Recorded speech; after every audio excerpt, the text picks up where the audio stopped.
Bismillahirrahmanirrahim. Assalamualaikum warahmatullahi wabarakatuh.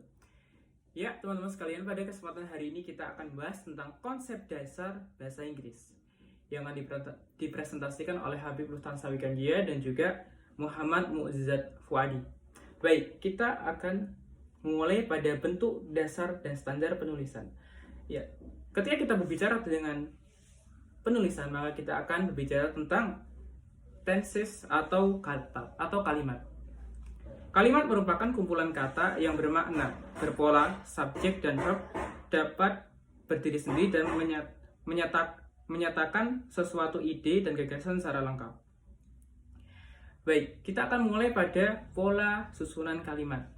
Yang pertama adalah subjek plus verb atau kata kerja. Kata kerja yang digunakan dalam pola ini adalah kata kerja yang tidak memiliki subjek. Misalnya, the bird flew, burung itu terbang. Yang kedua, the boy cried, anak itu menangis. Yang kedua, susunannya adalah subjek plus verb dan berikutnya plus objek. Kata kerja yang digunakan pada pola ini adalah kata kerja yang membutuhkan objek agar kalimatnya jelas dan mudah untuk dipahami. Contohnya adalah my father writes a letter. Ayahku menulis sebuah surat. Yang kedua, Nina participates in a meeting. Nina berpartisipasi dalam sebuah rapat. Yang ketiga, susunnya adalah subject plus verb plus adjective. Kata kerja yang digunakan dalam pola ini adalah linked verb seperti be, become, get, look, same, dan lain-lain. Pelengkap dalam pola ini misalnya noun atau kata benda, atau frasa kata benda, adjektif maupun adjektif frasa. Contohnya adalah it is a pen. Ini adalah sebuah ballpoint. You smell nice. Kata kamu wangi, ya gitu ya. Yang berikutnya adalah yang keempat, subjek plus verb plus keterangan. Dalam pola ini kita dapat meletakkan kata keterangan, misalnya adversible frasa atau frasa kata keterangan, ditambah kemudian frasa kata depan maupun frasa kata benda. Ya, contohnya my mother will come in today. Ibuku akan datang dalam 2 hari. Ya. Berikut kata di atas merupakan contoh dari adverbial frasa. Yang berikutnya,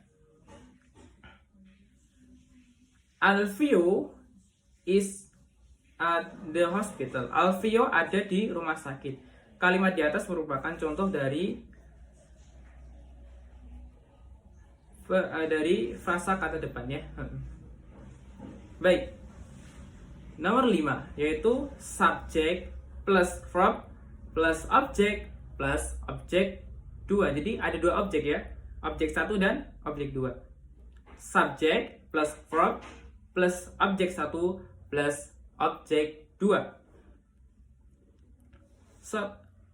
Jadi bukanlah suatu yang tidak mungkin bahwa sebuah kalimat terdiri dari 2 objek ya. Objek pertama menggunakan objek langsung, sedangkan yang kedua adalah objek yang tidak langsung. Ya, kita akan mulai. Contohnya seperti ini. Yang pertama, they gave the apple to me. Yang kedua, dibalik.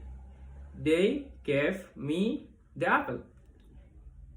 Yang berikutnya, Nina read a letter for me. Yang kedua, Nina wrote me a letter. Yang ketiga, she told a story to us. Yang berikutnya, she told us a story. Ya, berikutnya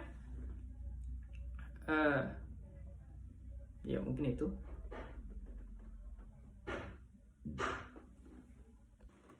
Oke, melanjutkan dari Mas Habib. Kali ini saya akan menjelaskan tentang listening dan speaking. Apa sih speaking itu? Listening dulu aja dah. Apa sih listening itu? Listening itu kalau di bahasa Indonesia yaitu mendengarkan. Mendengarkan atau listening. Setelah kita memahami prinsip-prinsip dasar bahasa Inggris, kita harus memahami yang namanya listening atau mendengarkan. Listening merupakan salah satu skill kemampuan bahasa Inggris yang penerapannya adalah dengan cara mendengarkan. Jadi kita mendengarkan orang yang berbicara bahasa Inggris dan lain-lain. Terus kemudian dengan mendengarkan, secara tidak langsung kita akan terbiasa dengan kosakata bahasa Inggris.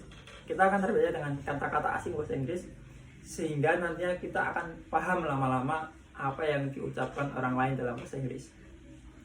Jadi inti dari listening ini adalah sebisa mungkin kita sering-sering mendengar kosakata bahasa Inggris, baik kosakata yang sudah dihafal maupun kosakata asing, agar kita semakin memahami bahasa Inggris. Lalu kemudian ada yang namanya speaking atau berbicara, atau seperti saya ini. Setelah kita belajar listening, belajar dasar-dasar bahasa Inggris yang lain, kita harus belajar yang namanya speaking. Speaking ini tahap akhir lah istilahnya. Jadi kayak kita berbicara bahasa Inggris dengan fasih. Ini adalah gimana cara kita berbicara bahasa Inggris dengan fasih. Meski perlahan, jika sering dilatih itu akan terbiasa. Jadi kita gampang gitu ngomong bahasa Inggrisnya. Terus lanjut ke materi berikutnya adalah formulasi diskusi. Formulasi diskusi ini pertama ada introduction atau pembukaan. Contohnya seperti ini nih. Let's start with bla bla bla. Terus kemudian ada asking for opinion, menanyakan pendapat. Biasanya orang-orangnya akan menanyakan pendapat. Do you agree? Apakah kamu setuju? Terus kemudian ada asking for clarification, meminta klarifikasi. What do you mean? Apa maksud kamu? Terus selanjutnya ada yang namanya menyela dengan sopan. Contohnya seperti ini. I'm sorry. Jadi kayak kita menyela di tengah-tengah diskusi. Lalu kemudian adalah how to make the discussion keep going. Bagaimana memastikan diskusi tetap berjalan. Contohnya seperti ini. Let's back to the topic. Ayo kembali ke topik. Oke, selanjutnya adalah formulasi diskusi. Yang pertama ada greeting atau ucapan pembuka. Contohnya seperti ini. Good morning everyone. Good afternoon everyone. Assalamualaikum warahmatullahi wabarakatuh. Thank you for coming this presentation. Setelah kita melakukan greeting atau ucapan pembuka, kita melakukan introduce atau yang namanya perkenalan diri. Contohnya seperti ini. Hello my friend, let me introduce myself. My name is Muhammad Mu'jizat Fuadi. Kalau misalnya kita berdua gini contohnya. Hello my friend, let me introduce myself. I am Muhammad Mu'jizat Fuadi and my partner Mas Habib. Selanjutnya, setelah kita melakukan introduce atau perkenalan diri, kita menjelaskan maksud dan tujuan kita melakukan presentasi. State the focus. Contohnya seperti ini. I would like to present. Saya akan menjelaskan tentang bla bla bla. Selanjutnya setelah kita menjelaskan tujuan tujuan presentasi, kita menyampaikan materinya. Contohnya seperti ini. First, I will explain to you about blah blah blah. Finally, you will know how to blah blah blah. Terus selanjutnya adalah question and answer, tanya jawab. Jadi saat melakukan presentasi, biasanya ada yang melakukan sesi tanya jawab. Contohnya seperti ini. Anybody would like to ask? Apakah kalian ada yang mau bertanya? Begitu. Jadi kita harus pastikan ada sesi tanya jawab. Selanjutnya adalah make a summary atau membuat kesimpulan. In conclusion, to sum up, to conclude. Jadi kesimpulan dari presentasi itu apa? Selanjutnya setelah kita melakukan kesimpulan, kita melakukan closing atau penutupan dalam presentasi. Contohnya adalah thank you for your attention. Assalamualaikum warahmatullahi wabarakatuh. Thank you for listening. Thank you very much for your great attention, ladies and gentlemen. Contohnya seperti itu. Oke, cukup sekian penjelasan saya mengenai listening, speaking, dan tentang diskusi.